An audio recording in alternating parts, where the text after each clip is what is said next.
மகிமையான இரவு நேரத்தில் உங்களோடு கூட சேர்ந்து கர்த்தரை ஆராதிக்க ஆண்டவர் தந்த நல்ல வாக்கியத்திற்காக கர்த்தரை துதிக்கிறேன். ஆண்டவராக இருக்கிற இயேசு நாமத்தினால உங்களுக்கு வாழ்த்துக்கள். அன்பு தகப்பன் தாயார் அவர்கள் நன்றி கர்த்தரை துதிக்கிறேன். அவன் இதுதான் பாஸ்டருக்கு மெசேஜ் அனுப்பியிருந்தாங்க தன்னுடைய பிறந்த நாளுக்கு சொல்லி. அப்பொழுது நான் வருகிறத அறிவித்தோடு இப்படி ஒரு கூட்டத்தை ஒழுங்குபடுத்தின நினைத்து கர்த்தருக்குள்ளே சந்தோஷப்படுகிறேன். கர்த்தர் நிச்சயமாக நம்மோடு கூட பேசுவாராக. சீனிக்காக சகோதரிக்காக வாழ்ந்துகளை இருக்கிற சுயேட்சை குடும்பம் அதுபோல் அண்ணன் தாயார் எல்லாருக்குமே வாழ்த்துக்கள். பேர் சொல்லியிருந்தால் எல்லாம் பேரை சொல்லுங்கள். என்னுடைய இந்த நான் நண்பர் பாஸ்டர் பேட்ரிக் தேவர்கள் இருக்கிறாங்க. அவர்கள் கேம்பஸில் செய்கிறார்கள். ஆஸ்திரேலியாவில் ஒரு பெரிய ஊழியத்தில் இருக்கிறாங்க. கர்த்தர் நல்லவர். இந்த இரவு வேளையில் நம்மோடு பேசுவாராக. நல்ல வாழ்த்து தோன்றுமா நல்ல கண்ணில் மூடி முடியுமா அந்த கரங்களை ஆண்டவருக்கு நேராக ஆண்டவரே உடைய சத்தம் தண்ணீர்கள் கொதிக்கிறது. உடைய சத்தம் பெண் மான்களை ஈடுபடி செய்கிறது. அந்த வல்லமையுள்ள வார்த்தைகளுக்கு வேணும்ப்பா. எஸ்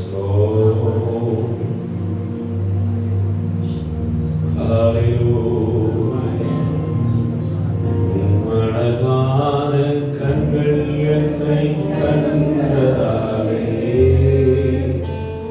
முடிந்ததென்று நினைத்த நான் அவரோடு கதை பேசுகிறார். அழகான கண்கள் என்னை கண்டதாலே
எங்கே நீங்கள் முடிந்து போனது என்று நினைக்கிறீங்களோ அந்த இடத்துல முற்றுப்புள்ளியை ஒரு கோமாவாக ஆண்டவர் மாற்றி ஒரு புது பயணத்தை புதிய ஆசீர்வாதத்தை உங்களுக்கு வாக்கு பண்ணுகிறார். தேவன் சபையோடு தரிசனமாய் சொல்லுகிறார். முந்தினவர்களை நீங்கள் நினைக்க வேண்டாம், பூர்வமானவர்களை சிந்திக்க வேண்டாம். இதோ நான் புதிய காரியத்தை செய்கிறேன். Oh behold, I will do new things. புதியவர்களை கர்த்தர் செய்வார். சிலருக்கு புதிய இருதயம், சில சிலருக்கு புதிய ஒரு சிந்தை, சிலருக்கு புதிய வாழ்க்கை, சிலருக்கு ஒரு புதிய பாடல், சிலருக்கு ஒரு புதிய சாட்சி. ஓ ஹல்லேலூயா. சிலருக்கு புது பலன், சிலருக்கு ஒரு புது அபிஷேகத்தை கர்த்தர் தர விரும்புகிறார். ஓ, எத்தனை பேர் எதிர்பார்த்து இருக்கிறீங்க? சில நேரம் ஒரு புதிய போர்வை வந்து விளட்டும். ஹல்லேலூயா. அபிஷேகம் இந்த ஆலயத்தை மூடுகிறது. தேவ பிரசன்னம் இந்த ஆலயத்தை மூடுகிறது. ஹல்லேலூயா. யாரும் அமைதியாக இருக்க வேண்டாம். அந்த பிரசன்னத்தை அனுபவியுங்கள். தேவ பிரசன்னத்தை அனுபவியுங்கள். தேவ பிரசன்னத்தை அனுபவியுங்கள்.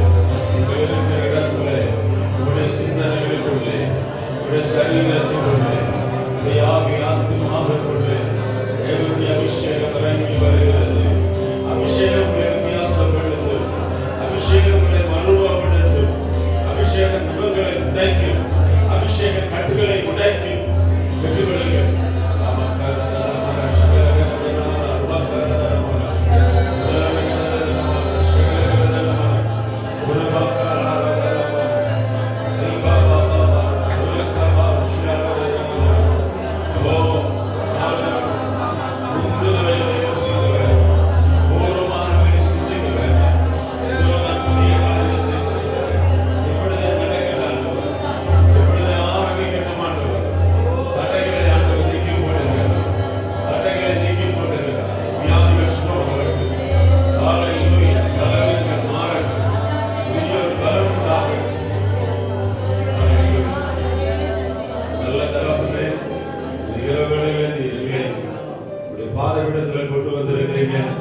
தொடர்ந்து பேசுங்க. இயேசுவின் நாமத்தில் பிதாவே. ஹல்லேலூயா. ஸ்தோத்திரம். கர்த்தர் இந்த இடத்துல வாரிச்சிருக்கிறார். ஆண்டவர் உங்களோடு பேசுவாராக. யாக்கோபு அப்போஸ்தலன் எழுதின நிருபம் 5ஆம் அதிகாரம் 15-16 வசனங்கள். ஆமென். அப்போஸ்தலன் யாக்கோபு எழுதின நிருபம் 5ஆம் அதிகாரம் 15-16 வசனங்களை வாசிக்கலாம். யாராவது எடுத்தீங்கன்னா வாசிச்சு உதவி செய்யலாம். அப்பொழுது விசுவாசம் உள்ள ஜெபம் பிணியாளியை ரட்சிக்கும். கர்த்தர் அவனை எழுப்புவார். அவன் பாவம் செய்தவனானால் அது அவனுக்கு மன்னிக்கப்படும். 16 நீங்கள் சோஸ்தமடையும்படிக்கு உங்கள் குற்றங்களை ஒருவருக்கொருவர் அறிக்கையிட்டு ஒருவருக்காக ஒருவர் ஜெபம் பண்ணுங்கள். நீதிமான் செய்யும் ஊக்கமான வேண்டுதல் மிகவும் பலனுள்ளதாய் இருக்கிறது. 17வது வசனம். எலியா என்பவர் நம்மை போல பாடுள்ள மனிதராக இருந்தும் மழை பெய்யாதபடிக்கு கருத்தாய் ஜெபம் பண்ணினான். அப்பொழுது 3 வருஷமும் 6 மாதமும் பூமியின் மேல் மழை பெய்யவில்லை. அல்லேலூயா. அந்த 17ஆம் வசனத்தில் சேர்ந்து வாசிக்கலாமே. முடியுமா? வாசிங்க. எலியா என்பவர் நம்மை போல பாடுள்ள மனுஷனாக இருந்தும் மழை பெய்யாதபடிக்கு கருத்தாய் ஜெபம் பண்ணினான்.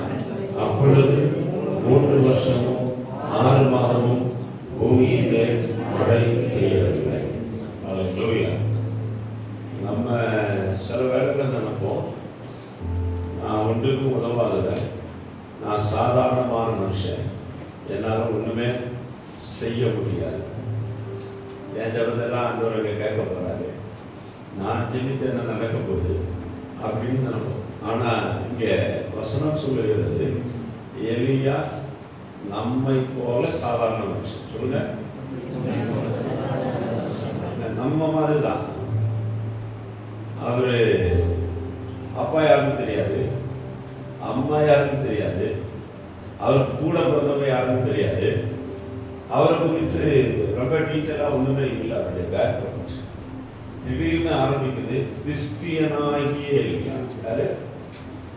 திஸ்பினா ஒரு ஊர், அந்த ஊருக்காரனாகி எலியா, அவ்வளோதான்.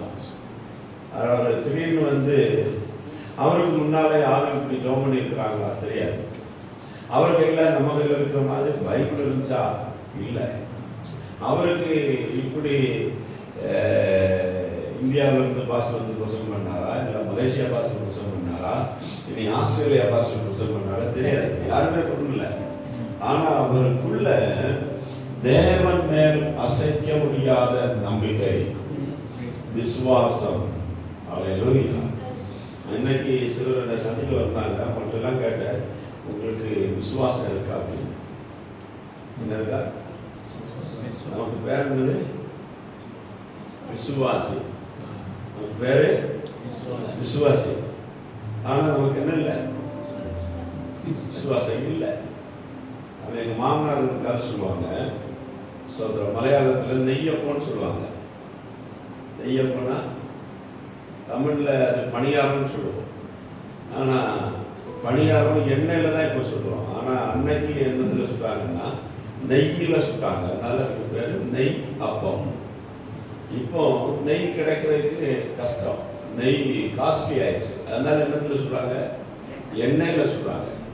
எண்ணெயில சுட்டா அதுக்கு பேரு எண்ணெய் அப்பம் தான். ஆனா இப்போ என்னதான் சொல்றாங்க? நெய் அப்பம் தான் சொல்லுவாங்க. சொல்ல புரியுதா? அது மாதிரி விசுவாசிக்கு முதல்ல விசுவாசம் இருந்துச்சு, அதனால அவங்களுக்கு விசுவாசிங்கிற பேர் இருந்துச்சு. இப்ப விசுவாசம் இல்லாட்டாலும் என்ன பேர் தான்? நமக்குள்ள விசுவாசம் பெருகட்டும். எலியா என்பவன் நம்மை போல பாடுள்ள மனுஷன். நமக்கு பசிச்ச மாதிரி அவருக்கு பசிச்சது, நமக்கு தாகம் எடுத்த மாதிரி அவருக்கு தாகம் எடுத்தது, நமக்கு டிசப்பாயின்மெண்ட் வந்த மாதிரி போதும் ஆண்டவரே என் ஜீவனையே எடுத்துக்கொள்ளும் எல்லாம் சொன்னாரு. ஆனால் அவர் ஜெபிக்கிற மனுஷனாக இருந்தார். நான் நம்புகிறேன் இந்த ராத்திரி வேளையில வந்திருக்கிற உங்க மேல இதுவரைக்கும் இல்லாத அளவுக்கு ஒரு ஜெப அபிஷேகத்தை கர்த்தர் கட்டளையிடுவாராக. சபைக்குள்ளே ஒரு ஜெப அபிஷேகத்தை கர்த்தர் கட்டளையிடுவாராக. ஹல்லேலூயா. நான் ஆணித்தரமாய் சொல்லுகிறேன், ஆண்டவர் நம்மிடத்துல ஏதாவது பேசியிருந்தாங்கன்னா எத்தனை வருஷம் ஆனாலும் அது அப்படியே நிறைவேறும். நான் அதை விசுவாசிக்கிறேன். ஹல்லேலூயா. எவ்வளவு காலங்கள் போனாலும் ஆண்டவர் சொன்ன வாக்குத்தத்தம் மாறவே மாறாது. அவர் he never changes. Amen. He is the same yesterday, today and forever. நேற்றும் இன்றும் என்றும் மாறாதவராக இருக்கிறார். அவன் சேர்ந்து சொல்லுவோமா, எலியா என்பவர் நம்மை போல பாடுள்ள மனுஷன். மனுஷன் பாடுள்ள மனுஷன். நமக்கு இருந்த டென்ஷன் எல்லாம் அவருக்கு இருந்துச்சு, நமக்கு இருந்த பிரச்சனை எல்லாம் அவருக்கு இருந்துச்சு. நம்ம மாதிரி தான் இருந்தார் அவரும். அல்லேலூயா. நமக்கு அது பிள்ளை குட்டி எல்லாம் இருக்கு, ஆனா அவருக்கு அதெல்லாம் இல்லை. ஆக நமக்கு வீடு இருக்கு, வேலை இருக்கு, காடி இருக்கு, அவன் வஸ்திரங்கள் இருக்கு, சாப்பாடு இருக்கு, இதெல்லாம் நமக்கு இருக்கு. ஆனா அவருக்கு அதெல்லாம் இருந்ததா பைபிள்ல இல்லை. அவருக்கு வீடு இருந்துச்சா தெரியாது, இல்லை. காடி இருந்துச்சா தெரியாது, இல்லை. அவருக்கு பெர்மனண்டா ஒரு இன்கம் இருந்துச்சா? இப்படி ஒண்ணுமே இல்லை. ஆனால் அவர் ஜெபிக்கிறவராக இருந்தார். சொல்லுங்க, ஜெபிக்கிறவராக இருந்தார். அல்லேலூயா. இன்னைக்கு நான் ஏதோ ஒரு பிரசங்கம் பண்ணிட்டு போக விரும்பல, அதுக்காக கர்த்தர் அனுப்பல. இன்னைக்கு இந்த கூட்டத்தை கர்த்தர் தான் இங்க ஒழுங்குபடுத்தி இருக்கிறார். ஆவியானவர் ஏதோ ஒண்ணு இங்க நம்முடைய நடுவில் அவன் செய்ய விரும்புகிறார், செய்ய விரும்புகிறார். உங்களுக்குள்ள ஒரு புதிய அபிஷேகத்தை கட்டளையிட விரும்புகிறார். எலியா செய்த 5 ஜெபங்களை வேதத்துல நம்ம பார்க்க முடியும். சொல்லுங்க, செய்த 5 ஜெபங்கள். அல்லேலூயா. 1வது ஜெபம் 1 ராஜாக்களின் புத்தகம் 17ஆம் அதிகாரம் 1வது வசனம். நம்ம வாசித்த இந்த வசனத்திலேயே இருக்கு. அவர் மழை பெய்யாதபடிக்கு ஜெபம் பண்ணினார். சொல்லுங்க, அல்லேலூயா. அவன் நம்ம யாராவது மழை பெய்ய வேண்டாம் ஜெபம் பண்ணுவோமா? நம்ம மழை பெய்யணும் தான் ஜெபம் பண்ணுவோம். ஆனா எலியா மழை வேண்டாம், ஸ்டாப், அல்லேலூயா, நிக்கட்டும். சொல்லுங்க, நிக்கட்டும். இனி சொன்னா அவன் நம்ம கதவு திறக்கப்படணும்னு ஜெபம் பண்ணுவோம். ஆனா எலியா கதவு அடைக்கப்படுவதாக அப்படின்னு சொல்லி ஜெபம் பண்ணுகிறார். நம்ம ஆசீர்வாதம் வேணும்னு ஜெபம் பண்ணுவோம். ஆனா எலியா ஆசீர்வாதத்தை நிப்பாட்டுங்க ஆண்டவரே அப்படின்னாரு. புரியுதா உங்களுக்கு? அல்லேலூயா. மழை ஆசீர்வாதமா அழிவா? மழைன்னா ஆசீர்வாதம். மழை பெய்தாதான் குடிக்கிறதுக்கு தண்ணி இருக்கும். மழை பெய்தாதான் விவசாயம் செய்ய முடியும். மழை பெய்தாதான் பயிர் நிலங்கள் எல்லாம் செழித்து வளரும். ஆனா எலியா இன்னைக்கு தோன்றாரு, மழை பெய்யக்கூடாது, நான் சொல்லி இல்லாம ஆசீர்வாதம் வரக்கூடாது. அல்லேலூயா. இன்னைக்கு சில எலியாக்கள் எழும்பணும். அல்லேலூயா. சில ஆள் வேற வேற வேலைன்னு போவாங்க பாருங்க, அவங்கள பார்த்து ஜெபம் பண்ணு, நான் சொல்லி இல்லாம எனக்கு வேலையே இருக்கக்கூடாது, வேலை போயிடணும். அல்லேலூயா.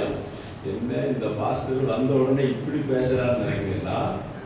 ஆமென். நான் சொல்ற உங்களுக்கு புரியும் நம்புறேன், புரியும்படி சொல்றேன். அன்னைக்கு இருந்த ஜனங்கள் என்ன நினைச்சாங்கன்னா, பாகால் தான் மழையை கொடுக்கிறார். நல்ல ரட்சிக்கப்பட்ட ஜனம். அவங்க இப்ப என்ன நினைக்கிறாங்கன்னா, மழை கொடுக்கிற யாரு? பாகால். மழையை கொடுக்கிறது ஆண்டவர். ஆனா இப்ப என்ன நினைச்சுட்டா, மழையை தரவர் பாகால். இன்னைக்கு சில ஆட்கள் அப்படித்தானே, ஆசீர்வாதம் வருகிறது, அவன் அங்கிருந்து வருது, இங்கிருந்து வருது, ஆசீர்வாதம் வேலையில வருது, வருமானத்தில் வருது, பிசினஸ்ல வருது அப்படின்னு நினைச்சுக்காங்க. வசனம் சொல்லுகிறது, கர்த்தரின் ஆசீர்வாதமே ஐஸ்வர்யத்தை தரும், அதனோடு கூட அவர் வேதனையை கூட்டார். முதலாவது தேவனுடைய ராஜ்யத்தையும் அவருடைய நீதியை தேடுங்கள், அப்பொழுது இவைகள் எல்லாம் உங்களுக்கு என்ன செய்யப்படும்? கூட கொடுக்கப்படும். அல்லேலூயா. ஆபிரகாமை கர்த்தர் ஆசீர்வதித்தார், ஈசாக்கை கர்த்தர் ஆசீர்வதித்தார், யாக்கோபை கர்த்தர் ஆசீர்வதித்தார், யோசேப்பை கர்த்தர் ஆசீர்வதித்தார், தாவீதை கர்த்தர் ஆசீர்வதித்தார், யோசபாத்தை கர்த்தர் ஆசீர்வதித்தார், அவன் யாபேசை கர்த்தர் ஆசீர்வதித்தார், ரூத்தை கர்த்தர் ஆசீர்வதித்தார். பழைய ஏற்பாட்டு பரிசுத்தவான்களையும் புதிய ஏற்பாட்டு பரிசுத்தவான்களையும் எல்லாம் கர்த்தர் ஆசீர்வதித்தார். ஆசீர்வாதத்தை கொடுப்பது யாரு? கர்த்தர்.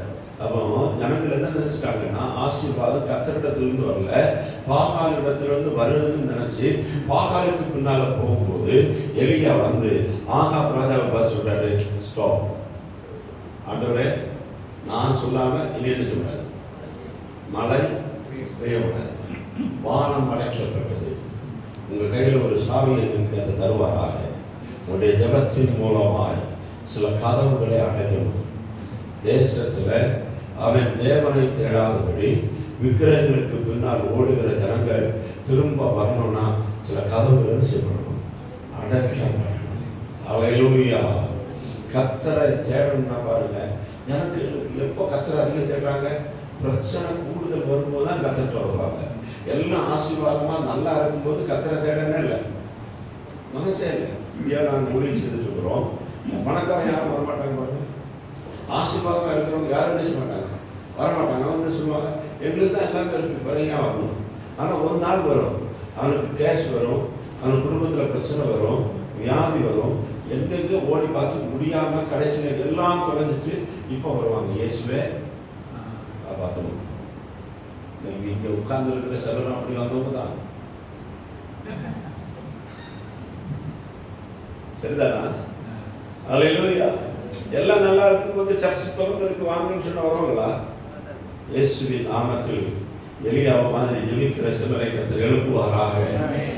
அல்லேலூயா. நான் என்னுடைய வாக்கின்படியே இந்த வருடங்கள்ல பனியும் மழையும் பெய்யாதிருக்கும் என்று சொல்லி சேனைகளின் தேவனுக்கு முன்பதாக நிற்கிற நான் அவருடைய ஜீவனை கொண்டு சொல்லுகிறேன்னு சொன்னாரு. 3 வருஷமும் 6 மாசம் செய்யல. அல்லேலூயா. பக்கத்தில் இருக்கிற ஆளப்பா சொல்லுங்க, நீங்க சாதாரணமானவங்க தான், ஆனா உங்களுடைய வார்த்தையில வல்லமை இருக்கு. ஐயோ, அல்லேலூயா. மரணம் ஜீவனும் நாவின் அதிகாரத்தில் இருக்கு. ஜெபிக்கிறவங்க சொல்றது அப்படியே நடக்கும். அல்லேலூயா. நம்ம அடைக்க வைக்கவும் நம்மளால முடியும், திறக்க வைக்கவும் நம்மளால முடியும். ஏன் இந்த வாக்குத்தத்தங்களை எல்லாம் வாசிச்சு சொல்லணும்னு சொல்றோம்? அநேகர் அறிக்கை சொல்வதில்லை, வசனத்தை சொல்லி பாருங்க, அது மாதிரியே மாறும். என்னை பலப்படுத்துகிற கிறிஸ்து இயேசுவினாலே எல்லாவற்றையும் செய்ய எனக்கு பலன் உண்டு சொல்லி பாருங்க, பலன் உண்டு. அல்லேலூயா. ஐயா பார்க்கும்போதெல்லாம் பொறாமையா இருக்கு. 96 வயசு, இந்த வயசு வரைக்கும் நின்று பிரசங்கம் பண்றாரு பாருங்க. அல்லேலூயா. எப்படி அந்த பலன் வருது? அல்லேலூயா. இப்போ நமக்கு இங்கே 60 வயசு ஆகும்போதே சொல்கிறேன், என்னால் படி ஏற முடியாது, கீழே பாருங்க சர்ச்சு, இல்லை படி ஏறாமல் என்ன செய்யணும், கீழே இருக்கணும், அப்போ சர்ச்சுக்கு வருவோம். அது சில ஆட்கள் அப்படி தான் சொல்கிறாங்க. மலேசியாவில் படி இருக்கிற இடத்துல சபை இருக்குது, அங்கே நான் வரமாட்டேன், படி இல்லாட்டா வருவேன். அது படி இருக்கிற இடத்துல ஹாஸ்பிட்டல் ஏறி போயிடுவாங்க.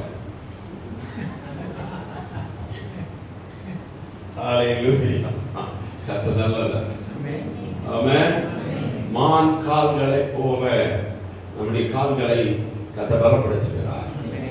உயரமான ஸ்தலங்களிலே அவனை உட்கார பண்ணுகிறார். உச்சிதமான கோதுமையினாலே கத்தருடை திருப்தியாக்குகிறார். எளிய சாதாரணமான மனுஷன் தான், ஆனா முழு தேசத்தினுடைய வாசல் என்ற ஆசீர்வாதத்தினுடைய கதவை அடைச்சார். இப்போ அவன் எல்லாம் போய் விழுந்து விழுந்து பலி செலுத்துறான். பாகாலே மழை பெய்யப்பட்டு, பாகாலே மழை பெய்யப்பட்டு, பாகாலே ஆசீர்வதி. ஆனா ஒண்ணு என்ன செய்யல, நடக்கல. அல்லேலூயா. இந்த குழுவாக்கில் சிலர் அப்படி எங்கெல்லாம் ஓடுறாங்களோ அடைக்கப்படுவதாக. அடைக்கப்படும் போது மந்திரவாதிட்ட ஓடுறவன் காரியம் நடக்கலன்னு சொல்லும்போது கத்தட்டமாக திரும்புவார். விக்கிரகங்களுக்கு பின்னால் ஓடுகிறவர்கள் காரியம் நடக்கலன்னு சொல்லும்போது கத்தட்டமாக வருவாங்க. அல்லேலூயா. மந்திரவாதியை தேடி ஜனங்கள் போகக்கூடாது, சபையை தேடி வரணும். அல்லேலூயா. உலகத்தை தேடி ஜனங்கள் போகக்கூடாது. ஆமென்.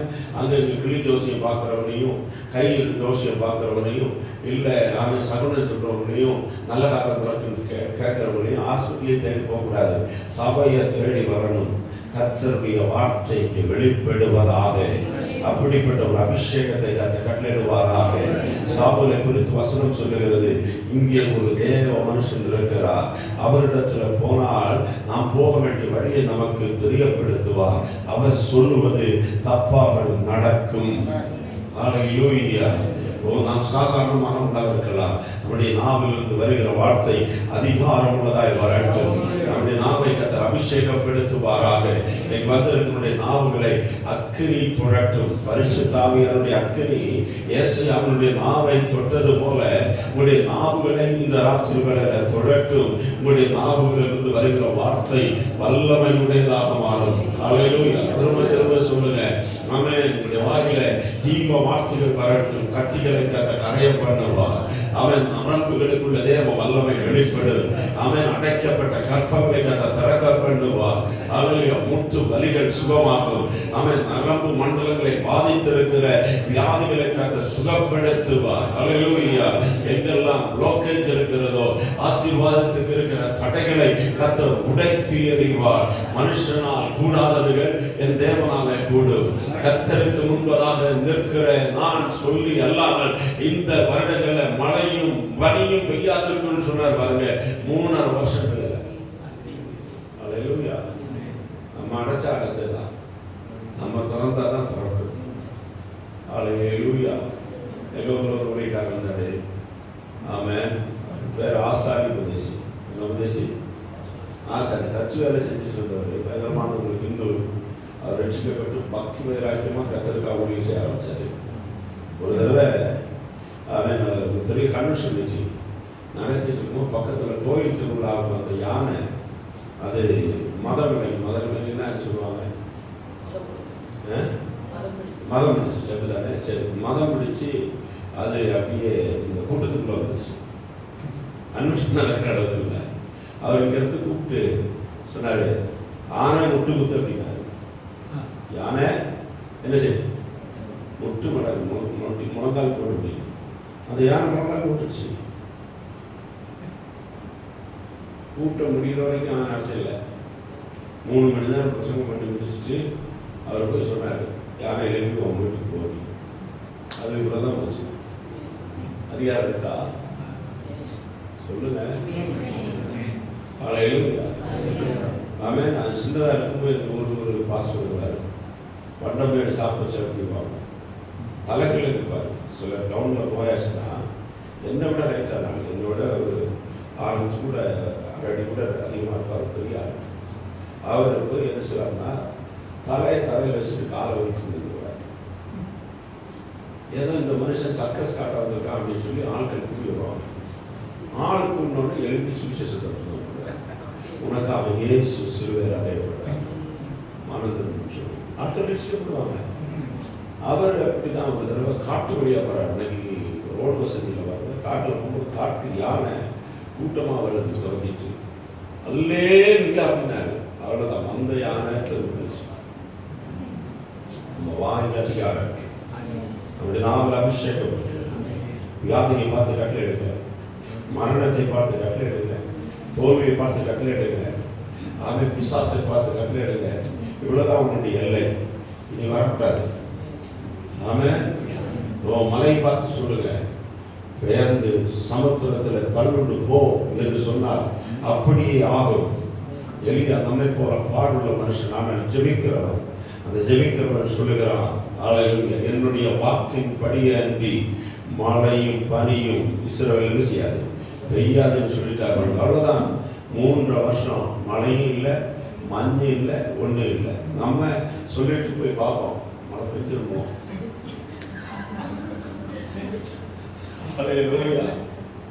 அதான் நம்ம பேர் விசுவாசி. விசுவாசமானது நம்பப்படுகிறவருடைய உறுதியும் காணப்படாதவருடைய நிச்சயமாக இருக்கிறது. அல்லேலூயா. ஆனால் எத்தனை பேருக்கு கேன்சர் சுகமானது நான் பார்த்துருக்கேன், ஆனால் அவங்களுக்கு கேன்சர் திரும்ப வந்துருக்கு. ஏன் தெரியுமா?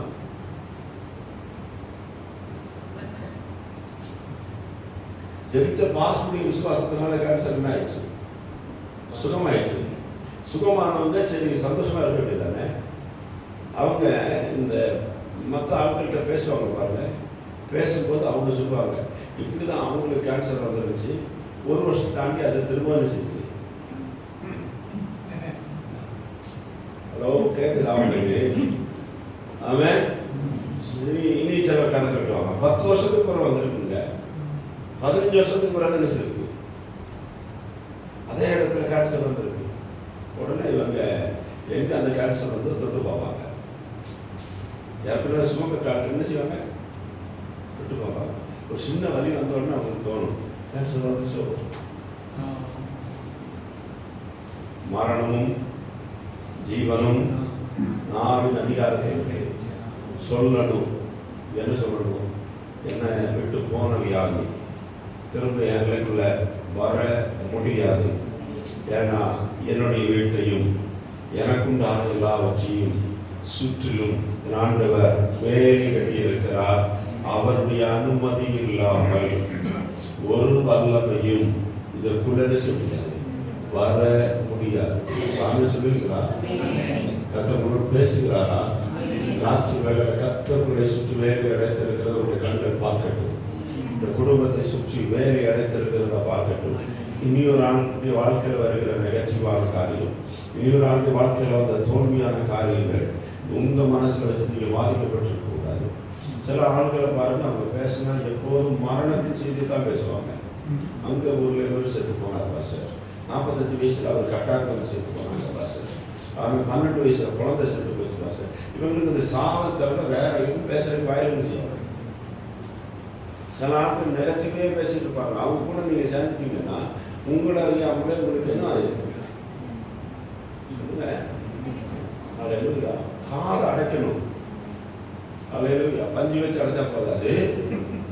அல்லேலூயா. ஈயத்தை காய்ச்சி ஊற்றி அடைக்கணும். வசனமாகிய வெள்ளியை ஊற்றிடணும். ஆனால் வசனம் தான். அல்லேலூயா. மண் கூரையிலே 7 தரம் உருக்கப்பட்ட சுத்த வெள்ளிக்கு சமமாக இருக்குது. அந்த வெள்ளியை உருக்கி ஊற்றணும், அப்போ அடைஞ்சிடும். நெகட்டிவ் ஆனது போகாது. அல்லது நெகட்டிவ் ஆனதை பார்க்காதபடி கண்ணை அடைச்சிடணும். நெகட்டிவ் ஆனது பேசாதபடிக்கு வாயன்னு செய்யணும், அடைச்சிடணும். அல்லேலூயா. இன்னைக்கு நம்ம ஜெபம் பண்ண வேண்டியது, எரியா வானத்தை தான் அடைச்சாரு, இப்போ நம்ம என்னெல்லாம் அடைக்க வேண்டியது. சிலருடைய கண்ணாடையும் சிலருடைய காதை அடைக்கல, சிலருடைய நாமம் செய்ய கை வைத்ததாமே சொல்லுகிறேன். மரணத்தின் ஜீவனும் அவருடைய அதிகாரத்தில் வைக்கிறது. உங்களுக்கு ஒரு அற்புதம் நடக்கும். வாழ்க்கையில் ஒரு பெரிய மாற்றத்தை தருவோம். 2வது எலியா ஜெபிக்கிறார். எதுக்காக ஜெபம் பண்ணார் தெரியுமா? அல்லேலூயா. சோதரன். அதே 1 ராஜாக்களின் புஸ்தகத்தில் அவன் 17ஆம் அதிகாரம் 21, 22 வசனங்களை பார்த்தா, எலியா ஒரு வீட்டுக்கு வர்றாரு, விதவையினுடைய வீட்டுக்கு. அந்த விதவையினுடைய வீட்டில் பஞ்சம், சாரி பார்த்துங்க, எந்த ஒரு சாரிபாத். அங்கே வந்து பஞ்சத்தில் அம்மாவும் மகனும் விறகு குறைக்கி சாக போகிறாங்க. விறகு குறைக்கி சாக போகிறாங்கன்னா விறகு குறைச்சிட்டு ஒரு அடை சுட்டு ஒரு பிரெட் சாப்பிட்டுட்டு என்ன செய்யணும்? அது மனுஷனுக்கு ஆசையை பாருங்க, சாகணும். ஆனால் சாகரைக்கு முன்னால இருக்கிறவங்க கொஞ்சம் சாப்பிட்டு சாகணும். அது லூயா சிற கைது மாதிரி அவ்வளோ பஞ்சம். இந்த பஞ்சத்தில் வழியில் சாப்பிட்டுட்டு சாப்பிடும். ஆனால் அந்த நேரம் கரெக்டாக ஆண்டவர் தூதன் அனுப்புன மாதிரி எலியாவை வீட்டுக்குள்ள அனுப்புகிறார். அன்பான தேவனுடைய பிள்ளைகளை நம்ம வீட்டுக்கு கர்த்தர் தம்முடைய ஊழியக்காரர்கள் அனுப்புகிறாங்கன்னா ஒரு நோக்கத்தோடு தான் அனுப்புவார். ஆமாம். பரிசுத்தவான்கள் கர்த்தருடைய ஊழியக்காரங்க உங்கள் வீட்டுக்கு வந்தாங்கன்னா சாதாரணமாக வர முடியாது. ஆண்டவர் நோக்கத்தோடு அனுப்புகிறாரு. அவங்கள நீங்கள் கனம் பண்ணீங்கன்னா கர்த்தர் உங்களை கனம் பண்ணுவார். ஆமாம். சோத்திரம். சில பாட்டுமார் சொல்ல கேட்டிருக்கிறேன். சோத்திரம். பழைய நாட்கள் இப்போ எல்லாம் காலம் மாறிட்டு சொல்றீங்களா? ஆமாம். ஊழியக்காரர்கள் வரும்போது ஆண்டவரே என்னுடைய வாகனத்தில் ஏறி எங்கள் வீட்டுக்கு வந்ததற்காக சோத்திரம். அல்லேலூயா. இயேசுநாதர் என்ன இன்னைக்கு அவன் வெள்ள சுப்பாயும் அந்த தாடியெல்லாம் வச்சு கையில் கோரம் பிடிச்சிட்டு அப்படியே நம்ம வீட்டுக்கு நல்லா போகிறாரு.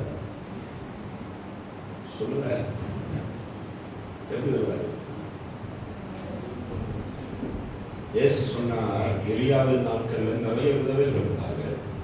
ஆனால் ஆண்டவர் எலியாவை சாரிபாத் விதவை வீட்டுக்கு தான் சொன்னார். எத்தனை பேர் இருக்கும்போது ஆண்டவர் நம்முடைய வீட்டுக்கு ஒரு ஊழியரை அனுப்புனான்னா எல்லா ஊழியக்காரர்களும் சொல்ல நான் ஆண்டவருடைய பரிசுத்தவான்கள் ஆண்டவரோடு நடக்கிறவங்க வராங்கன்னா ஒரு முகாந்திரத்தோடு அனுப்புவார். இங்கே வந்து சாப்பிட்டாங்க, மாவு குறையில, எண்ணெய் செய்யலை, குறையில, ஃபுல்லாக சாப்பிட்டுட்டே இருக்கிறாங்க. ஆமாம். எலியா கொடுத்துட்டாங்க, அவ சாப்பிட்டாங்க, அவங்க வீட்டார் சாப்பிட்டாங்க, எல்லாருக்கும் பஞ்சம் மாறுது. ஆனால் திடீர்னு ஒரு நாள் என்னாச்சு, இந்த பையன் செத்து போனான். இப்போ அம்மா வந்து கேட்குறாங்க, என் பாதகத்தை என் மேலே சுமரப்பட்டிருக்கா பார்த்தீங்க? ஆட்களை பாருங்க, அன்னைக்கு இன்னைக்கு அப்படிதான். ஆசீர்வாதம் பெறும்போது பயங்கரமாக ஆராதனை பண்ணுவாங்க, சோத்திரம் பண்ணுவாங்க. ஆசீர்வாதம் போச்சுன்னா சரி, என் பாஸ்டர் வந்தாலும் என் பிள்ளைய கொண்டுட்டாங்க.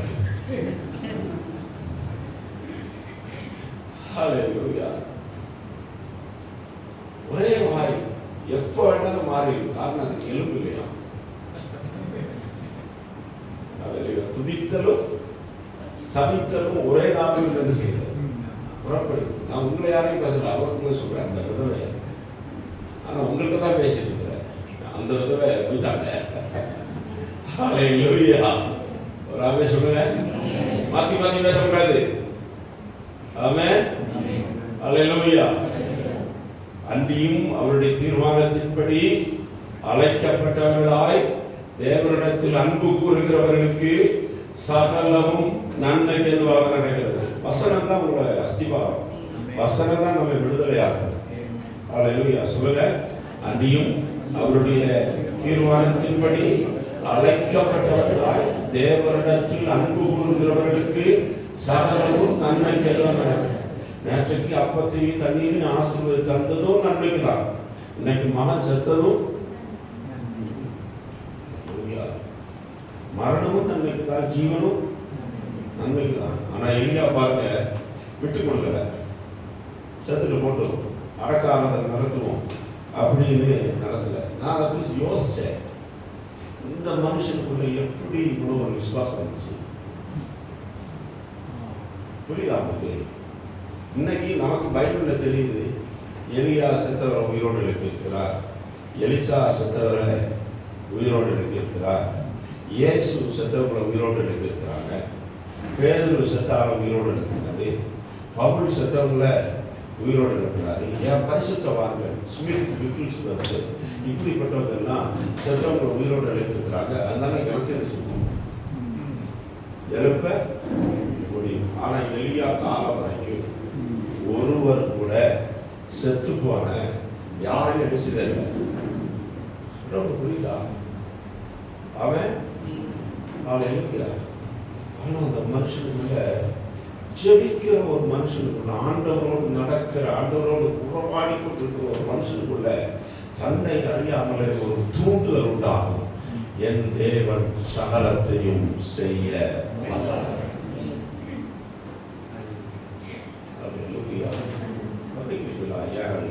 எலும்பெல்லாம் தீயறிகிற மாதிரி இருக்கு சொல்லும்போது. சாதாரணமானது அல்ல, சாதாரணமானது அல்ல. ஏன்னா யார் செஞ்சது கிடையாது, யாருமே இப்படி ஒன்று செஞ்சதில்லை. ஆனால் அவருக்குள்ள எப்படி அந்த விசுவாசம் வந்துச்சு? இதுவரைக்கும் செத்தவங்க உயிரோட எழுப்புனதே இல்லையே. ஆனால் அவர் என்ன நினைக்கிறார்? செத்து போன அந்த பிள்ளைகள் மேல போய் முகம் குப்புற விழுந்து ஜெபம் பண்ணுகிறார். ஒரு தடவை ஜெபம் பண்ணாரு, ஒன்றும் நடக்கல, நம்ம என்ன விட்டுட்டு போயிடுவோம். ரெண்டாவது ஜெபம் பண்ணார், மூணாவது ஜெபம் பண்ணி அவர் ஜெபம் பண்ணோன்னா அந்த பிள்ளை அனுப்பிச்சுதான் தும்மிச்சான். வசனத்தை கொஞ்சம் வாசிக்கல. 17ஆம் அதிகாரம் 1 17, 21, 22. இது இல்லாட்டா நீங்க புரியாது உங்களுக்கு. அந்த பிள்ளையின் மேல் 3 தரம் குப்புற விழுந்து என் தேவனாகிய கர்த்தாவே, இந்த பிள்ளையின் ஆத்துமா அவனுக்குள் திரும்பி வரப்பண்ணும் என்று கர்த்தரை நோக்கி விண்ணப்பம் பண்ணினான். கர்த்தர் எலியாவின் சத்தத்தை கேட்டார். அதான் விசுவாசம். என் ஜெபத்துக்கு என் ஆண்டவர் பதில் தருவார். அந்த உறவு, என் ஆண்டவர் உயிரோடு இருக்கிறார். என் ஜெபத்தை அவர் கேட்கிறாரு, என் ஜெபத்துக்கு அவர் பதில் தருவார். இது செத்ததா இருந்தாலும் எழுப்ப அவர் வல்லவர். நான் ஜெபம் பண்ணும் போது வானம் அடைக்கப்பட்டது இல்லையா? அப்படின்னா நான் ஜெபம் பண்ணும் போது செத்ததும் உயிரோடு கூட எழுப்பும்.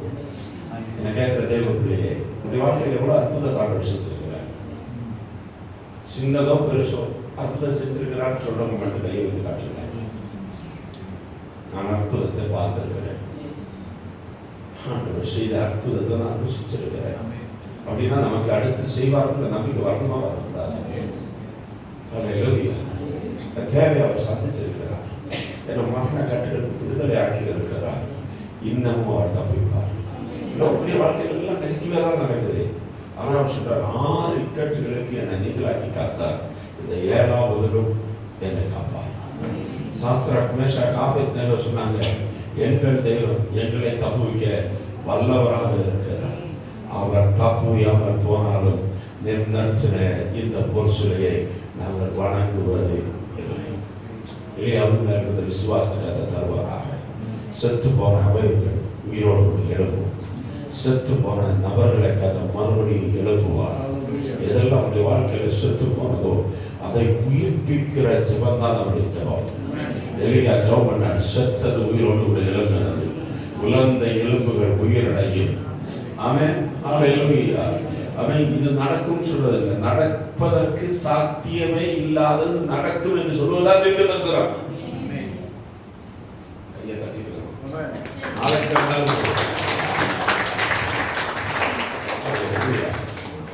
கேட்டு வாங்க வேண்டியது இருக்கு. ஆமென். நடப்பதற்கு வாய்ப்பே இல்லை என்று சொல்லுவது நடக்கும் என்று சொல்லுவதுதான் தீர்க்கதரிசனம். ஆமென். சத்தல அப்படியே உயிரோடு எழுப்பிட்டாங்க. ஆனா எப்படிப்பட்ட மனுஷனா சொல்லுங்க, என்ன போல சாதாரண மனுஷன். நீங்க ஜெபம்னா செத்தவங்க வருவாங்க, யோசிக்கிறாரு. சிஸ்டர் நீங்க ஜெபம்னா அதான் விசுவாசம். அவருக்கு யாருக்கா ஜெபம் பண்ணிருக்கீங்க?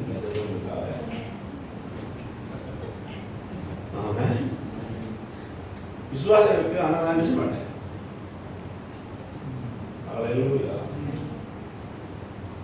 வாழ்க்கையில் 2 தடவை காரியம் நடந்தது. 2 தடவை உங்களுடைய விசுவாசத்தை உறுதிப்படுத்தும்படி சொன்னேன். ஆமாம், எங்கள் கிராமத்து பக்கத்தில் ஒரு 25 வருஷம் இருக்கும். எல்லா புதன்கிழமையும் ஒரு வீட்டில் கூட்டம் நடக்கும், பிரேசர். அதில் வரக்கூடியவங்க எல்லாமே ஹிந்துஸ், யாருமே புதுசாக ரட்சிக்கப்பட்டு வந்தவங்க இல்லை. அந்த ஊரில் நாங்கள் பல தடவை போய், ஆக்சுவலி ஒரு 5 கிலோமீட்டருக்குள்ள தான் இருக்கும், நடந்து தான் போவேன். நான் அங்கே போய் வெளிக்கூட்டம் நடத்துவோம், திருப்பிரசங்கம்.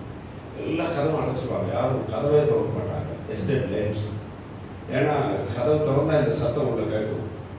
அதனால வீட்டுக்குள்ளே கரண்ட் இல்லை, ஆனால் ரேடியோ இருக்கும், பேட்டரியில் போடுற ரேடியோ, அதை சவுண்டை நல்லா வச்சுட்டு நம்ம சவுண்டு கேட்காதாங்க வீடு அடைச்சிட்டு வருவாங்க. அந்த ஊரில் இருந்து ஒருத்தருக்கு அந்த வெளிப்பாடு கொடுத்தார். அவர் வீட்டில் இருந்து ஒரு ஸ்டார் மாதிரி ஒரு வெளிச்சம் அப்படியே வந்து எங்கள் சர்ச்சுக்கு வர்றதை பார்த்தோன்னே அந்த மனுஷன் சர்ச்சுக்கு வந்துட்டார், ரட்சிக்கப்பட்டார். அவர் வீட்டு திறக்கப்பட்டது. அந்த வீட்டில் கூட்டம் நடத்த ஆரம்பித்தோம். அப்படி கூட்டம் நடக்கும்போது ஒரு நாள் நான் இந்த புது ஆட்கள் தான் வந்துருக்குறாங்க, நல்ல பழைய மூத்த விசுவாசி யாரும் என் கூட வரல, வராதுக்காக சொல்கிறோம். நான் சொன்னது புரியுதா? வேற தான் விசுவாசி ஆனால் என்ன இருக்காது, விசுவாசம் இருக்காது. அல்லேலூயா. மூத்த ஆட்கள் யாருமே வரல, இந்த புது ஆட்கள் வந்து உட்கார்ந்துருக்குறாங்க. திடீர்னு அங்கே ஹாஸ்பிட்டல் வசதி கிடையாது, ரோடு வசதி கிடையாது. ஒரு சின்ன ஒரு 3 வயசு பையன், அவன் அந்த தாய் தூக்கி கொண்டு வந்து உள்ள போடுறாங்க, என் பிள்ளை இறந்து போச்சு. என் மனசுக்கு ஒரு கேள்விக்குறி, செத்து போச்சுன்னா யாரையாவது கூப்பிட்டு என்ன செய்யணும்? முடியாதுன்னா சீரியஸ்னா ஆஸ்பத்திரி கொண்டு போகணும். இங்கே கொண்டு வந்துருக்குறாங்க, என்ன செய்யுது? ஆண்டவர் என்ற பேசினார், உனக்கு விசுவாசம் இருக்கு இல்லையோ, இந்த ரட்சிக்கப்படாத தேவனை அறியாத இந்த மனுஷிக்கு என்ன இருக்கு? விசுவாசம் இருக்கிறதுனால தானே இங்கே உங்க ஜபம் நடக்கிற இடத்துல கொண்டு வந்துருக்குறாங்க. எனக்கு விசுவாசம் கிடையாது, இந்த உண்மையை சொல்கிறேன். உங்களை வந்து நான் சாதாரண மனுஷன் தானே, செத்த உயிரோட இருப்பாங்களா? என்ன செய்யறது? அவன் ஜோம் பண்ண முடியுமா முடியாதா? அவன் நான் தான் சொன்னேன் இல்லையா, அனுபவம் உள்ள விசுவாசம் யாரும் இல்லை, அதுக்காக சொல்கிறோம். அவங்கள்ட்ட சொன்ன முழந்தான் போடுறது ஜோம் பண்ணணும்னு எல்லாரும் கேட்டாங்க பாருங்க, எல்லாம் முழந்தான் போட்டாங்க, எல்லாம் கையை வைத்துறாங்க. நானும் முழங்கால் போட்டால் கையை வைத்துட்டேன், கண்ணை அடைச்சிட்டேன். ஏன்னா என்ன நடக்கும்போது எனக்கு தெரியாது. கொஞ்ச நேரம் ஜோம் பண்ணிட்டு இருக்கணும், அந்த பிள்ளைகளுக்கு உட்காந்துச்சு.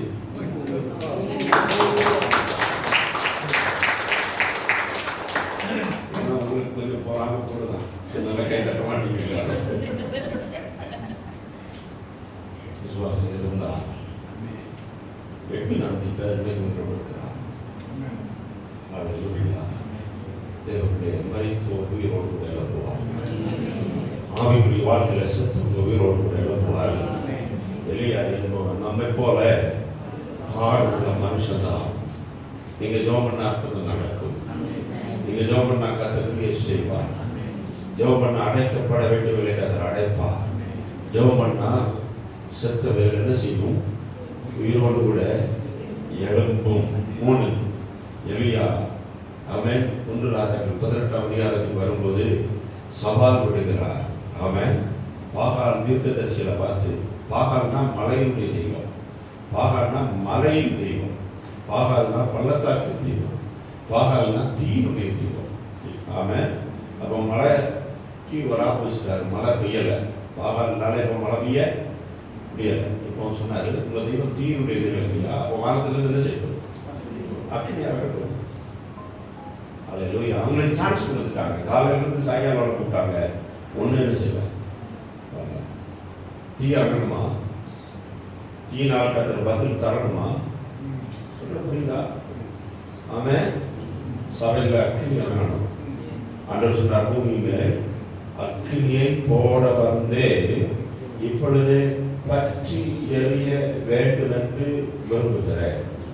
இது 2026 ஒரு கடைசி காலம். சபையில் பாருங்க, அனலும் இல்லை, குளிரும் இல்லை. ஆமென். பாஸ்டர் கொஞ்சம் ஸ்பீடாக பிரசங்கம் பண்ணா நல்லா இருப்பாங்க, பாஸ்டர் கொஞ்சம் சோர்வாக பிரசங்கம் பண்ணா குளிராக இருப்பாங்க. அப்போ பாஸ்டர் மேலே தான் இருக்க விஷயம். அல்லேலூயா. நம்ம மேலே இல்லை. அல்லேலூயா. சுத்தம். இந்த பழைய காலத்தில் வண்டியெல்லாம் பார்த்துருப்பீங்க, காடியெல்லாம் என்ன செய்வாங்கன்னா, அது இந்த நிலக்கரிகள் எல்லாம் வரும். அதை என்ன செய்வாங்கன்னா, ஒரு லிவர் இருக்கும், அது வந்து இப்படி என்ன செய்யணும், சுத்தம். நீங்கள் மலேசியாவில் இருந்து சேர்த்துக்கல, அப்படி நல்லா சுற்றி சுற்றி சுற்றி வந்து டக்கு டக்கு டக்கு டக்கு வந்து சத்தம் போட்டு என்ன செய்யணும். அல்லேலூயா.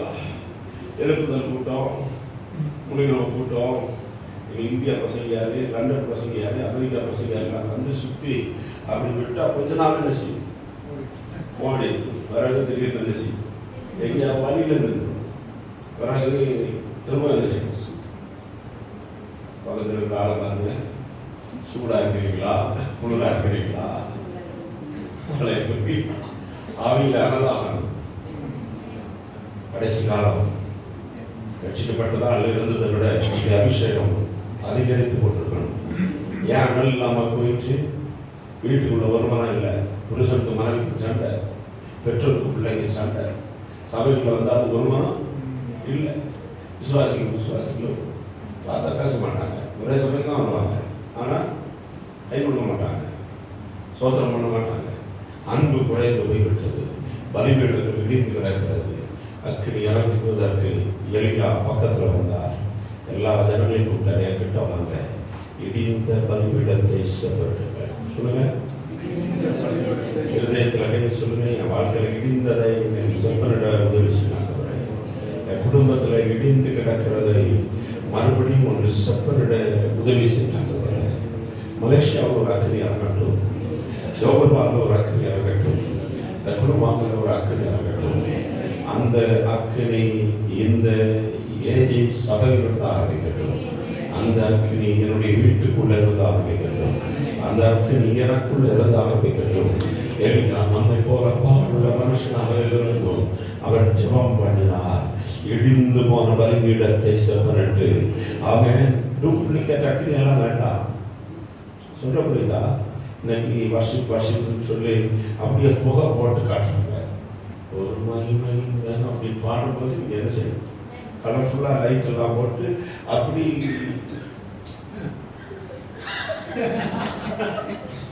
எப்படியா அவன் பின்னால் இருக்கிறவங்க அக்கினி வந்துருச்சு அக்கினி வந்துருச்சு, இந்த அக்கினி கலந்து போனா போயிடும்.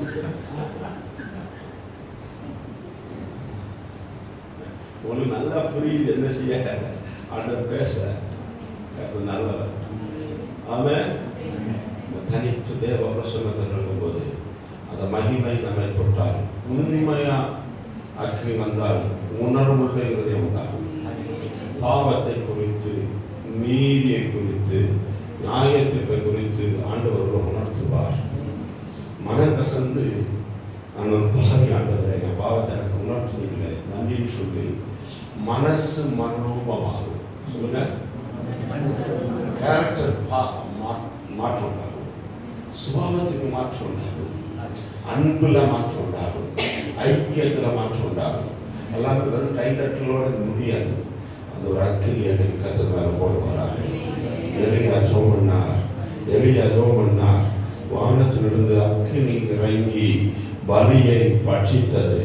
மலேசியாவில் கர்த்தரே தேவன் என்று ஜனங்கள் சொல்லக்கூடிய காலம் வரப்போகிறது. இந்தியாவில் வரப்போகிறது, குழுவாவில் வரப்போகிறது. அந்த அக்கினியை கர்த்தர் போடுவாராக. அல்லேலூயா. ஒரு கொஞ்சம் அக்கினி போதும் சொல்லுங்க, ஒரு கொஞ்சம் அக்கினி போதும் பெரிய காற்றை அழிச்சிடும். அவன் உங்களுக்குள்ள இருக்கிற அந்த அக்கினி போதும் தேசத்தை பற்ற வைப்பதற்கு. எந்த ராத்திரி வேளையில அக்கினிமயமான நாவுகள் உங்கள் மேல வந்து அமருவதாக. பெந்தெகோஸ்து நாளில் இறங்கி வந்த அந்த மகிமையான அக்கினி உங்கள் மேல வந்து இறங்குவதாக. புதிய பாசைகளை நீங்கள் பேச ஆரம்பிக்கணும். அல்லேலூயா. நீங்க மூவ் ஃபார்வர்ட் ஆகணும். அல்லேலூயா. முன்னேறணும், ஆவிக்குரிய வாழ்க்கையில முன்னேறணும். உங்களுடைய சரீரத்தில் ஒரு முன்னேற்றம், உங்களுடைய ஊழியத்தில் ஒரு முன்னேற்றம், ஒரு அறுவடை உண்டாகணும்னா அக்கினி உங்கள் மேல வந்து விழணும். அபிஷேகம் தான் ஒரு மனுஷனை அழகுள்ளவனாக மாற்றும். அபிஷேகம் தான் ஒரு மனுஷனுடைய கட்டுகளை உடைக்கும். அபிஷேகம் தான் ஒரு மனுஷனை உயர்த்து. அபிஷேகம் தான் ஒரு மனுஷனை குப்பையோடு எடுத்து உயர்த்தி பிரபுக்களோடு உட்கார பண்ணும். இன்றைக்கு அந்த பரிசுத்த ஆவியானவருடைய அபிஷேகம் உங்கள் மேல வந்து இறங்குவதாக. ஹல்லேலூயா. எலியா ஜெபம் அக்கினி இறங்கி வந்தது. ஆண்டவரே, இந்த ராத்திரி வேளையில வானத்தில் வந்து தேவ அக்கினி இறங்கி வருவதாக. பெந்தெகோஸ்து நாளில் மேல் வீட்டறையில் இறங்கி வந்த அக்கினிமயமான நாவுகள் எங்கள் மேல வந்து அமருவதாக, எங்களை தொடுவதாக, எங்களை உயிர்ப்பிப்பதாக.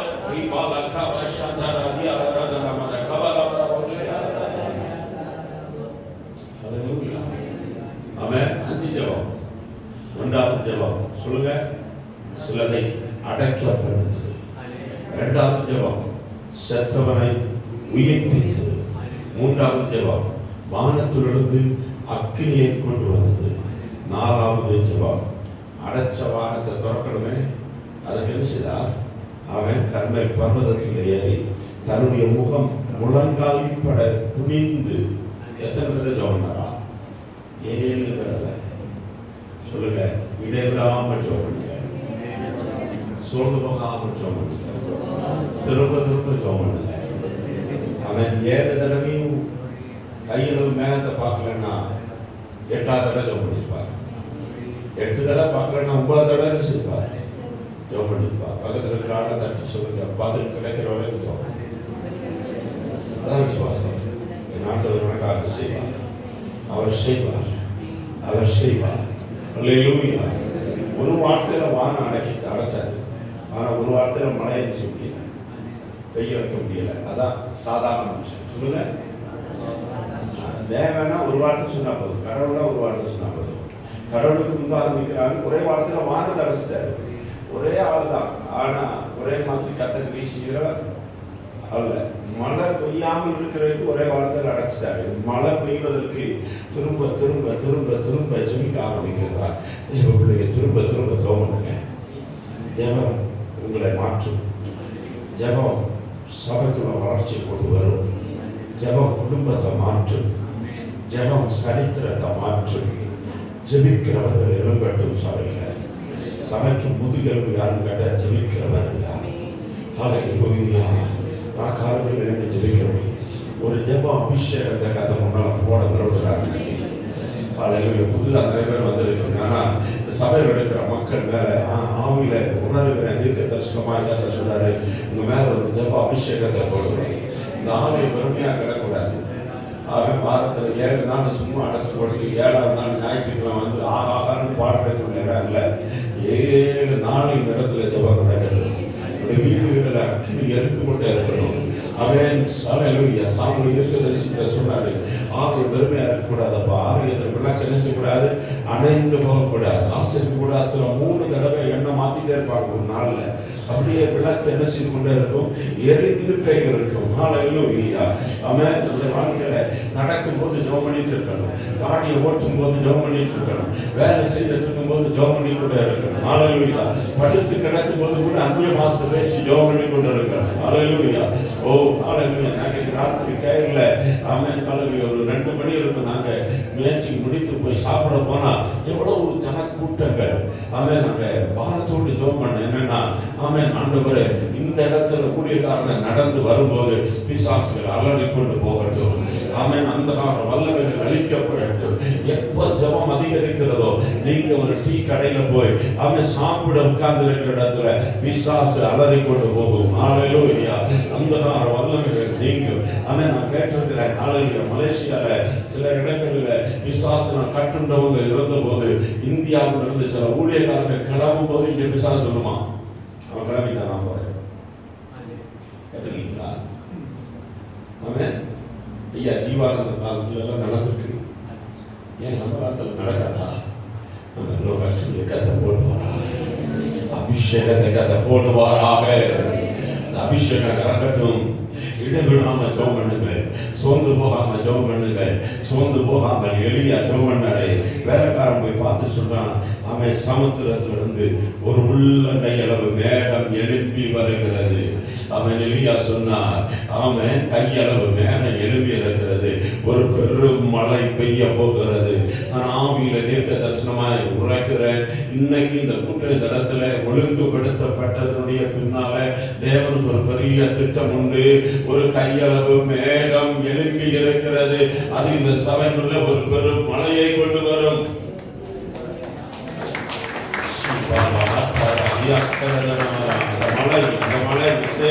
விடுதலையாற்றும் ஒரு எழுப்புதலை கத்த தேசத்துல கொண்டு வருவார்.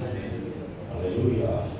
1வது ஜெபம் சொல்லுங்க, அவனை அடைக்கிற சிலதை அடைக்கிற ஜெபம். 2வது ஜெபம் உயிர்ப்பிக்கிற ஜெபம். 3வது ஜெபம் அக்கினி இறக்கப்படுகிற ஜெபம். 4வது ஜெபம் எழுப்புதலின் மலையை, ஆசீர்வாதத்தினுடைய மலையை கொண்டு வருகிற ஜெபம். கடைசியா 19 அதிகாரத்துக்கு வந்தீங்கன்னா அந்த மனுஷன் அப்படி ஜெபம் பண்றாரு பாருங்க. என்ன ஜெபம்?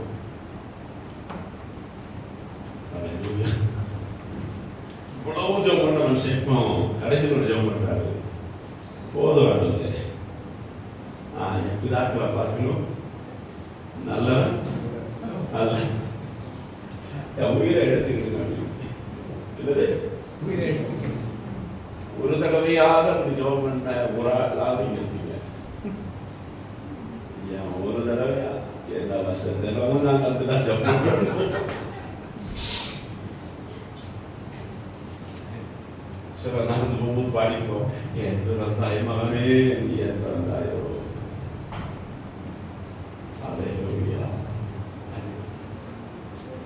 நம்மளை அறியாமலே சில பாடுகள் நமக்கு வரும்போது நம்ம நினைக்கிறோம் போதும் அப்படின்னு.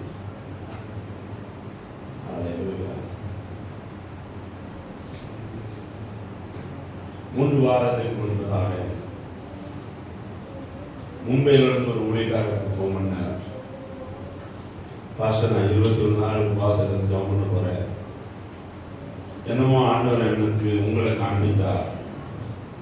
உங்கள்கிட்ட ஒரு வார்த்தை ஜெபம் பண்ணிட்டு நான் உபவாசத்தை தொடங்கணும், எனக்காக ஜெபம் பண்ண. ஆனால் அவரை குறித்து எனக்கு எந்த காரியமும் தெரியாது. எனக்கு அறிமுகமான மனுஷன் தான், ஆனால் அவரை குறித்து எதுவுமே எனக்கு என்ன செய்யாது, தெரியாது. நான் ஃபோனில் ஜெபம் பண்ணுறேன் அவருக்காக. ஜெபம் பண்ணிட்டு இருக்கும்போது ஆண்டவர் பேசுகிறார், 3 தடவை நீ தற்கொலை பண்ணுவதற்காக போனார். நீ வாகனத்தை போட்டு கொண்டு போகிற போது ஏதோ வாகனத்தில் போய் சாக முயற்சி பண்ணினார். திருமதி ஜெபம் பண்ண, திருமதி பிளான் பண்ண, ஏதோ ஒரு விஷத்தை சாப்பிட்டு தூக்கத்தில் உயிர் போயிடும் மாதிரி. ஏன்னா ஒரு போதகராக இருந்து தற்கொலை பண்ணி செத்தா அவமானம், நரகத்துக்கு போயிடுவோம். நரகத்துக்கு போனால் கூட பிரச்சனை இல்லை, ஆனால் அவமானப்படக்கூடாது அப்படின்னு இவர் சொல்ல சொல்ல அந்த மனுஷன் ஓன்னு கத்தி அலற ஆரம்பிச்சார். நம்ம போல பாடுற மனுஷன் தான். போதாண்டவரே, என்னால் தாங்கிக் கொள்ள முடியல. தனிமைகள், நிந்தனைகள். ஒரு பெண் பேசுறா, வந்து என்ன சொல்றா, நீ இவ்வளவு செஞ்சிருக்கிற, நாளைக்கு உன் தலை இருக்காது. இவ்வளவு அபிஷேகம் உள்ளவன், அதிகாரம் உள்ளவன், அந்த இயேசுவில் சொன்ன ஒரு வார்த்தைக்காக வனாந்தரத்தில் ஒரு நாள் பிரயாணம் தூரமாய் போயிடும். ஒரு சூரச்செடியின் கீழே படுத்து கிடந்து போதும் ஆண்டவரே அப்படின்னு கதறினார். அல்லேலூயா. இதை கவனிங்க. ஜெபிக்க முடிந்த காலகட்டத்தில் விசுவாசத்தோடு வைராக்கியத்தோடு உண்மையாய் நீங்கள் கதறி ஜெபம் இருக்கீங்கன்னா, ஒருவேளை ஜெபிக்க முடியாத ஒரு சூழ்நிலை வந்து போதும் என்று நீங்கள் படுத்து கிடக்கிற போது இந்த ஜெபத்தை கேட்டு உயிரை எடுக்கிறவர் அல்ல நான் ஆராதிக்கிற தேவன். அப்படி நம்ம பண்ண சில ஜெபத்துக்கெல்லாம் ஆண்டவர் பதில் தந்திருந்தா ஏதாவது புரியுதா? இன்னைக்கு இந்த சபையில ஒருவேளை நீங்களே இருந்திருக்க மாட்டீங்க, நான் இருந்திருக்கேன்.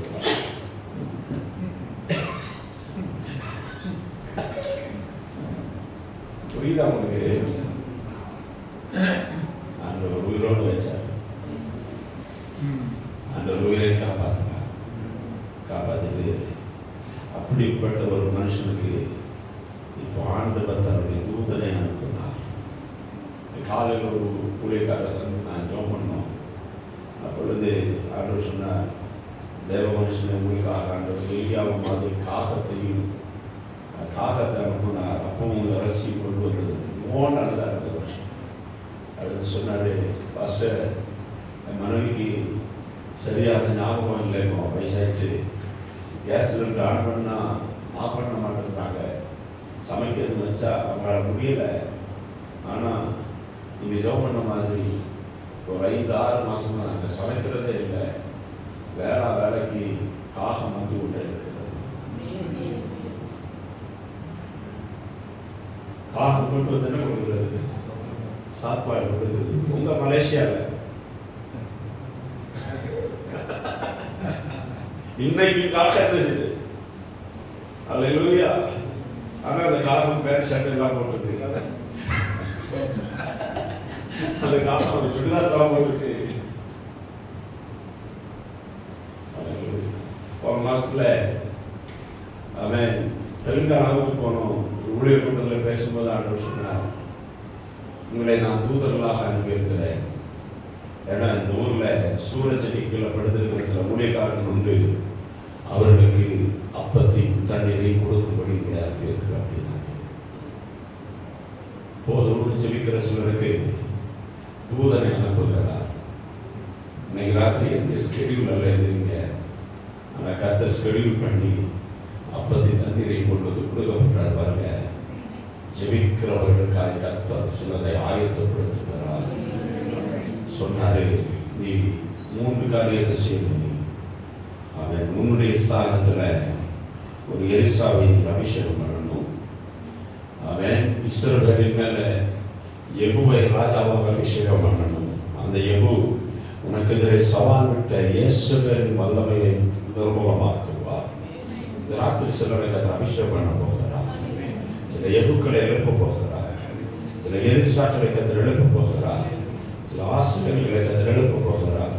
சோர்ந்து கிடந்த எலியாவை அந்த ஆகாரத்தை கொடுத்த போது அந்த ஆகாரத்தினுடைய பலத்தினால 40 இரவு பகலாய் அவன் ஓடக்கூடியவனாய் கத்தரை மாற்றினார்.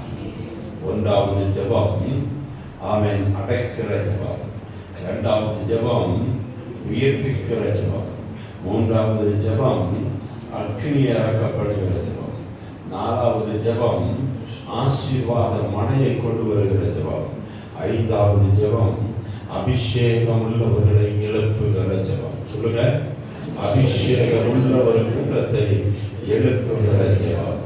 ஊழியம் முடியாது, மனுஷன்தான் அவன் வருவாங்க போவாங்க, ஆனா ஊழியம் முடியாது. ஊழியம் தொடர்ந்து கொண்டே இருக்கும். அதற்கு தேவை அபிஷேகம் பெற்றவர்கள் எழும்பணும். அதற்கெல்லாம் தேவை சாதாரணமானவர்கள் செய்கிற அவன் கருத்தான ஜெபம். சொல்லுங்க, சாதாரணமானவர்கள் செய்கிற கருத்தான ஜெபம். எலியா என்கிறவர் நம்மை போல பாடுள்ள மனுஷனாக இருந்தும் மழை பெய்யாதபடிக்கு கருத்தாய் ஜெபம் பண்ணினான். அல்லேலூயா. ஜெபிக்கிறவர்களை கர்த்தர் ரூபாந்தரப்படுத்துவார், மர்மப்படுத்துவார். இன்னைக்கு ராத்திரி இந்த 5 காரியங்கள் நடக்கும். சில மிஞ்சி போகிறத கர்த்தர் அடைப்பாரா, சில கட்டுகளை கர்த்தர் அடைச்சு நடத்துவாரா. 2 செத்து போன சில உறுப்புகள், செத்து போனவர்கள் ஆவிக்குரிய வாழ்க்கையில செத்து கிடக்கிறதை கர்த்தர் உயிர்ப்பிப்பாரா. 3 பரலோக தேவனுடைய அக்கினி இங்கே இறங்கி வருவதாக. 4 சபைக்குள்ளே குடும்பத்துக்குள்ளே ஆசீர்வாதத்தினுடைய மழை பெய்து இறங்குவதாக. 5 அபிஷேகம் பெற்றவர்களை கர்த்தர் எழுப்புவாராக. எத்தனை பேர் விசுவாசிக்கிறீங்க? அந்த ஜெபாவிற்காக எல்லாருக்கும் அந்த இருக்கிற இடத்துல எழுப்பி நிற்கலாம்.